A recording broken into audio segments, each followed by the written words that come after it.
ലോകത്തിലെ ഏറ്റവും ശക്തമായ നാവികസേനകളിലൊന്നാണ് ഇന്ത്യൻ നാവികസേന. ഇന്ത്യ തദ്ദേശീയമായി നിർമ്മിച്ച ആദ്യത്തെ അന്തർവാഹിനിയാണ് INS അരിഹന്ത്. ആണവ അന്തർവാഹിനികൾ സ്വന്തമായി രൂപകൽപ്പന ചെയ്ത് നിർമ്മിച്ച് പ്രവർത്തിപ്പിക്കാൻ കഴിയുന്ന ലോകത്തിലെ 6 രാജ്യങ്ങളിലൊന്നായി മാറാൻ INS അരിഹന്തിന്റെ വരവോടെ ഇന്ത്യക്ക് സാധിച്ചു. ഇതിനു മുൻപ് America, Russia, France, Britain, China എന്നീ രാജ്യങ്ങളാണ് ഈ സാങ്കേതിക വിദ്യ സ്വന്തമായി രൂപീകരിച്ചത്.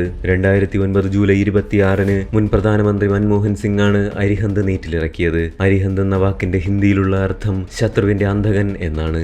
1986-ൽ ഇന്ദിരാഗാന്ധി പ്രധാനമന്ത്രിയായിരുന്ന കാലത്താണ് ഈ പദ്ധതി ആരംഭിച്ചത്. ഒരു S-2 സ്ട്രാറ്റജിക് സ്ട്രൈക്ക് ന്യൂക്ലിയർ അന്തർവാഹിനിയാണ് INS അരിഹന്ത്. ഇന്ത്യയുടെ ആണവോർജ ബാലിസ്റ്റിക് മിസൈൽ അന്തർവാഹിനികളുടെ ക്ലാസായ അരിഹന്തിന്റെ മുഖ്യ കപ്പലാണ് INS അരിഹന്ത്. ഇന്ത്യയുടെ തുറമുഖ നഗരമായ വിശാഖപട്ടണത്തിലെ ഷിപ്പ് ബിൽഡിംഗ് സെന്ററിൽ അഡ്വാൻസ്ഡ് ടെക്നോളജി വെസൽ പദ്ധതിക്ക് കീഴിലാണ് 6000 ടൺ ഭാരമുള്ള ഈ കപ്പൽ നിർമ്മിച്ചിരിക്കുന്നത്. INS അരിഹന്തിന് 112 മീറ്റർ നീളവും 11 മീറ്റർ വീതിയുമുണ്ട്. ആണവ പോർമുനയുള്ള സാഗരിക K-15 മിസൈലാണ് ഇതിൽ പ്രധാനമായും സജ്ജീകരിച്ചിരിക്കുന്നത്. 750 കിലോമീറ്റർ ആണ് ഈ മിസൈലിന്റെ പ്രഹരശേഷി. 7 ടൺ ഭാരവും 10 മീറ്റർ നീളവും ഈ മിസൈലിനുണ്ട്. ആണവ അന്തർവാഹിനിയായ INS അരിഹന്തിൽ നിന്ന് ബാലിസ്റ്റിക് മിസൈൽ ഇന്ത്യ വിജയകരമായി പരീക്ഷിക്കുകയും ചെയ്തു.